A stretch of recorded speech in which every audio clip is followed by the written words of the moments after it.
Just a quick slide, and much of what's there in this slide is nothing which you would have not heard and come across already, or for that matter, experienced in your own organization. There are clearly three areas which have been seeing quick and a very brisk shift over the last, more specifically, last about 3 to 4 years.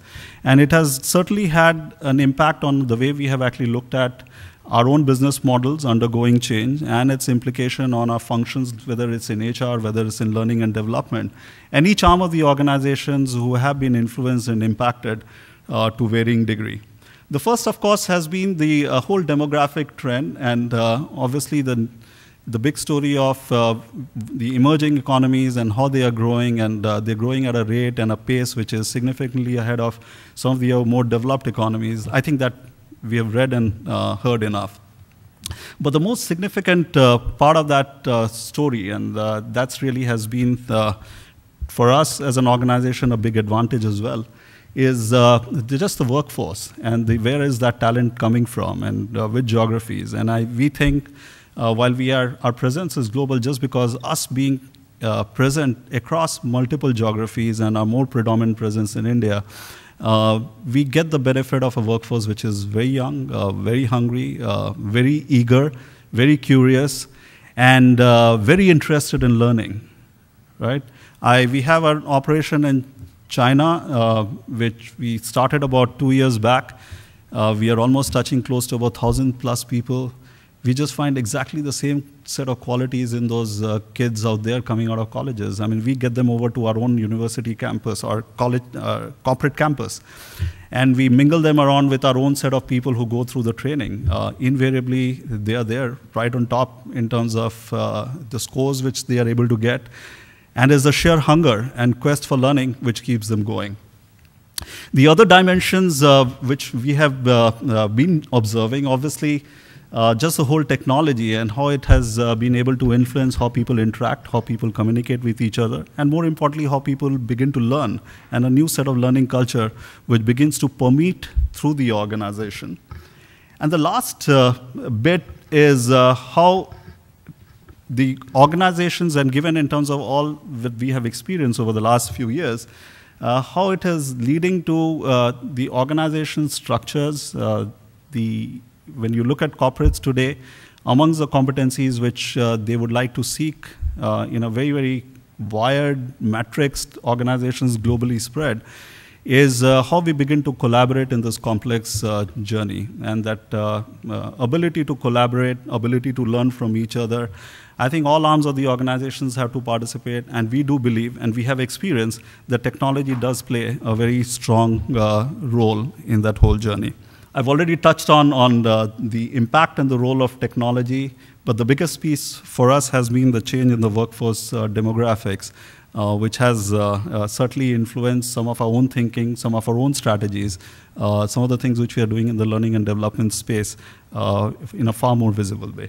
We have as our assets, what do we think we hold clearly as our assets in our own organization? Those are largely intangible. It's very difficult to talk about in monetary terms what it is, but when we speak to our own customers, and few of you who are sitting in this room, enormous amount of time when you actually come over and interact with our own teams is, besides talking about the track record and success and whether you've done such an application before, and can you actually do that for us, you begin to dig deeper and say that who are the folks we would be working with, whether they have it in them to be able to manage this critical piece. So what are you valuing there? You're not valuing the buildings and the large infrastructure. You're really valuing what you begin to sense and feel it as the capabilities in those people who are engaging with you.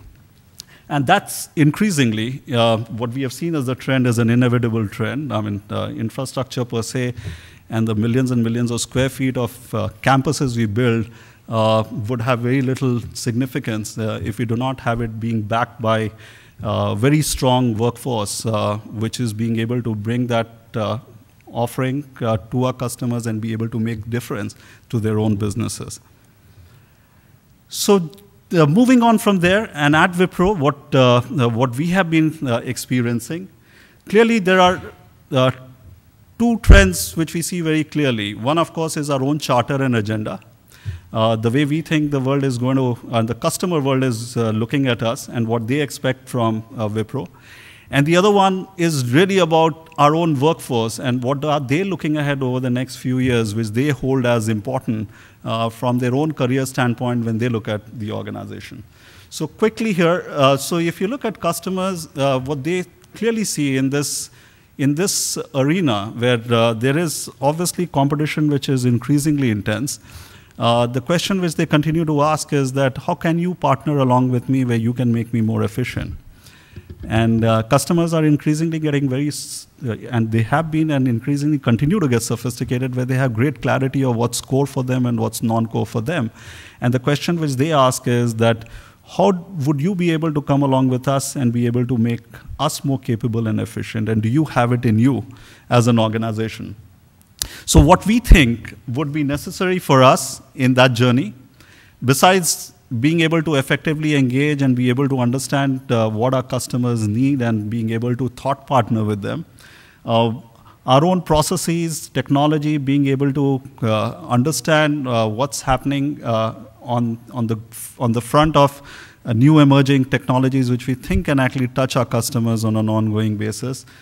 We think being able to make sure that we understand their needs, their critical needs, and be able to just make sure that that gets adequately addressed through the people who we have is going to be the big piece. And what we think in building that people capability, the things which are listed here, would be essential if we were able to hold that promise for our customers and also be able to deliver on it. So it's not merely about just having the client-centric skill sets, which I think is at a very, very basic level. But I think it's much deeper. When you look at the canvas of talent which we have to look at and be able to scout from, you have to look at right across the globe where we think that those sets are there. But more important, in our own growing complex organization, how we ensure that we remain connected and are be able to pick where the opportunities are, where the needs are, and where we think we have the right kind of talent, and be able to connect all of them together in a relatively seamless manner, and be able to quickly address the needs of our clients and customers as and when they require it. But the more interesting piece, of course, has been what we have experienced over the last as Alan was introducing, I've been around in Wipro for about 19 years. And one of the exciting pieces for me has been to see that how we have changed the moving aspirations of people. Same kids who we were hiring from colleges about 18, 20 years back, how they look at the careers at Wipro, how they look at their own learning needs, what do they ask. At a very basic level, I don't think that has changed substantially. I mean, all of us look for careers and opportunities where we can contribute, we can learn and get rewarded. But how you go about it is something which we definitely feel that has gone through a big shift. And for us, that's been hugely exciting just being able to understand that. The first, of course, I mean, the demographics of people who we have today in the organization. One interesting shift which we have experienced, that this whole world notion that these 21, 22-year-old who are actually coming out of colleges and all that they are seeking is in terms of how they can move quickly, how they can move fast enough, and how they can move from one opportunity to other. At least our own experience has undergone a definite shift. These are folks who would like to not today work in organizations where they're able to see these organizations not only provide meaningful career, but are able to also fulfill a purpose, which is not about just a job alone. And there is a certain alignment which they seek, what they deeply believe in, and that getting reflected in the ethos of the organization. And it's so essential for us to be able to sense that on an ongoing basis, what they seek. Very savvy. I mean, we all belong to the generation, at least I do, where we got introduced to technology as it was shifting, and we went through our own pains and struggle getting used to it. These folks embrace it quickly, then it's out there, and I think it's a great boon as well as it's a great opportunity for organization. Interestingly, these are the same people. While they understand the need to specialize, they are also folks who are able to quickly get out of the mold and get into a completely different careers. And I get amazed in our own organization when we put out our job postings, which bring out opportunities which are not exactly in the lane in which where they are working. They could be very deep in one technology area. They would be very deep in one stream. They would be very ready to step out of it and do something which is completely different. It comes and emerges out of their own inner confidence where they feel that they can actually try it out.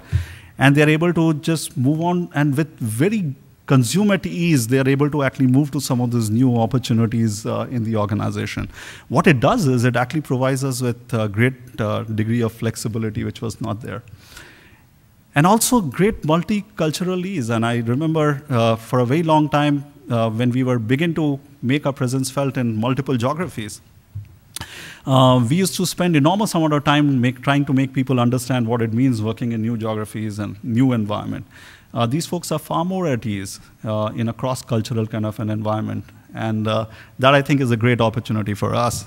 So when you look at it, what's happening from a client expectation point of view, when you think about the workforce and the profile we have and what they are going through, it obviously poses a new set of opportunities and challenges for us in terms of trying to meet their aspirations, what they are seeking in the organizations, their own learning culture, organizational learning culture, how they want to actually just go about their own careers, which certainly is much different from what it used to be.